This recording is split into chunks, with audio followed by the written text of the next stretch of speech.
Before you move to France to study, make sure to watch this. Hi guys, and welcome back to my channel. If you're new here, you're welcome. My name is Bira. I'm an international student presently studying in France on a scholarship. And to my returning subscribers, thank you for your show of love and support.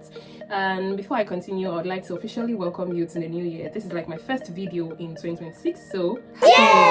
I'm so glad to be back. And like I said, this is my first video, and today I'll be sharing the pros and cons of studying in France as an international student. You know, most of the time people will always show the glamorous parts, but I will be keeping it 100% real, 100% honest, so that you know exactly what to expect before making that move. Before I proceed, don't forget to like, share and subscribe. First, I would like to start with the pros, which are the advantages, and after I'm done with the advantages, I'll talk about the disadvantages, so just stay tuned. And the first one is France offers high quality education. France has amazing universities and business schools with strong programs in management, sustainability, arts, science, you know, different programs. You get world-class education at a fraction cost compared to countries like UK and US. And in France, you will go to class, so Monday to Friday class, morning till evening class. You know, I come from a country where the universities in my country, like, it's one thing that is like common among students in my country, always saying that whatever we are being taught in school, after school is not what we go out to do. Like, we really don't work with what we were being taught in school. But for France, I think it's entirely different. Even though you have to do theoretical and practical. It's practical in the sense that you have to do presentations. Sometimes you work on real life projects. Sometimes you work on business cases. This is for those in the management field. Sometimes you have to work as a team. Sometimes you have to work independently. So France offers high quality education. Trust me, you're not just doing the theory part, you will most time also be doing the practical parts also. Don't forget to like, share and subscribe. Number 2 is affordable tuition. I feel like this is not news anymore. France, public universities in France are quite affordable to an extent. For the bachelors, it ranges from 170 euros plus to like above like 5,000 euros for bachelor's program. And for master's program, it's between 250 euros plus to like 10,000 euros, as the case may be. You'll most likely find schools and programs with just 250 euros. But that doesn't negate the fact that there are schools that you would have to pay tuition fee of like 5,000 euros, 6,000 euros, 7,000 euros. But you know, it's still like cheaper or affordable. Well, affordability is relative, because what is affordable for A may not be affordable for B. But compared to other countries, again, like UK, where the tuition fee is really high, the range of the tuition fee for French public universities is within 250 euros to 10,000 euros. Okay, so aside the affordable tuition fee, also there are scholarship opportunities like the Eiffel Scholarship, the Campus France Scholarship, Erasmus Scholarship, Total Scholarship, PTDF Scholarship. So there are many scholarships like that you can apply for to study in France. And number 3 is the opportunity to learn the French language for free. In my school now, the University of Burgundy, they offer the opportunity for you to learn the French language for free. It may not be intensive as like when you pay for the actual French language program, but then the opportunities for you to learn the French language for free, where you don't have to pay. It's like a group of people, like an association that comes together to teach students for free. So you have the opportunity to learn the French language while you are in France or while you're studying in France. And then 4 is the students' benefits. I really cannot emphasize the benefits that students enjoy here in France.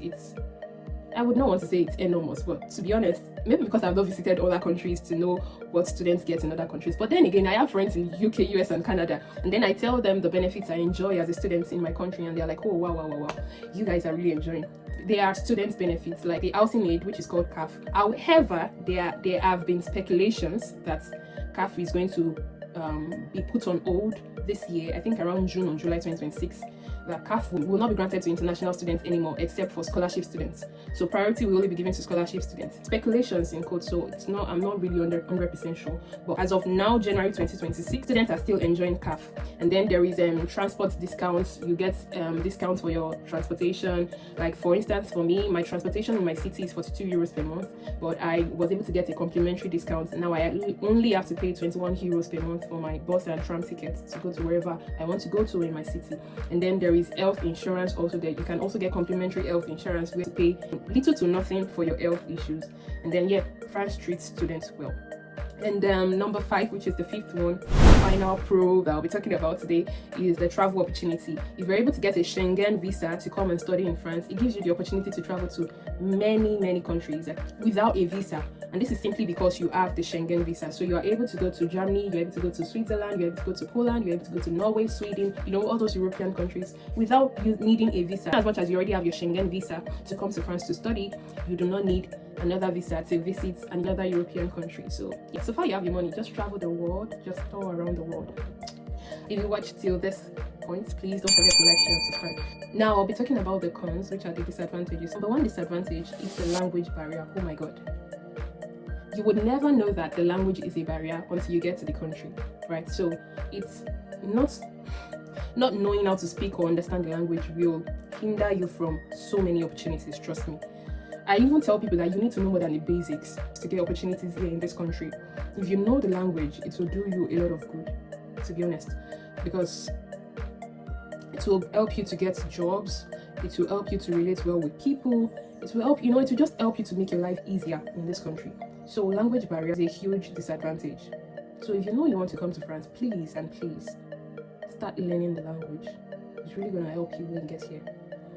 Number two is housing struggles. Oh my god, this literally gives people headache. It's really a challenge here because before a landlord can rent the apartment or a room to you, you need a guarantor.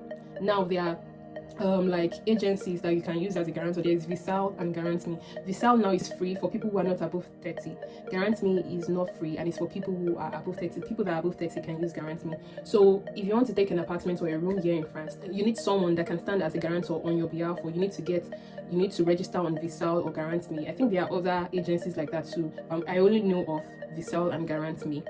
Right, so it can be difficult getting a house without a guarantor. Getting an apartment as an international student in France can be quite difficult sometimes. Number three is the bureaucracy and paperwork. Oh my god, everything takes time here, and everything is a process. Like, you have to go through due process to get the results of whatever you're doing. Like, before you open an account here in France, you have to book an appointment, go to the bank, and then open your account. Before you go to see the doctor, you have to book an appointment, go to the doctor. Like, if you're not a patient person, I'm not sure you can survive in this country because everything takes time. If you apply for this thing, you have to be patient, wait for results, and apply for CAF, apply for complimentary discount. You have to just wait for the results, and then the bureaucracy is really, really crazy. It's and also you need to keep receipts of everything you get. So the receipt is like literally your evidence here. If you pay for your house rent, keep the receipt. If you do something in the bank, keep the receipt. If you go see the doctor, you just need to keep receipts of everything, not necessarily like receipts of maybe when you go to the supermarket, you buy something of €5 or you buy something of €2. No. Also, the processes for visa, residence permit, apartment rental, like I said, for the apartment is really, really stressful. And so you just need to be really patient and keep all your receipts. That is your evidence. That is your evidence. And you need to be patient. Please don't forget to like, share, and subscribe. Number four is limited job opportunities, and this is especially when you do not speak the language. There are many part-time jobs in France that literally requires you to be able to communicate in the French language. Please have the basic knowledge of the French language before coming to France, because there are some cities that there are many job opportunities. You may be lucky to get a job without speaking or understanding the French language, but you just need it. So do not risk it. Don't say, oh, when I get here I'm going to survive. Just try to know the basics so that your life can just be easier, so you can survive and not regret coming into the country, right? French language could limit you. I already said it as a language barrier. Last but not the least is the weather. People sometimes complain that the weather can be depressing. The winters can feel long and dark, and you just get homesick, and sometimes you just feel like you want to go back to your own country, especially when you come from a place like Africa.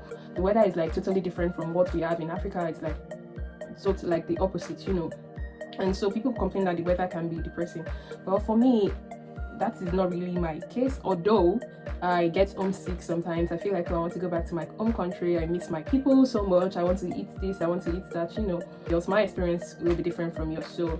But a lot of people complain that the weather is depressing and sometimes it feels lonely. So if you feel like you cannot cope with loneliness or the gloomy, boring weather, depressing weather, I don't think this country is for you. Just stay in your country.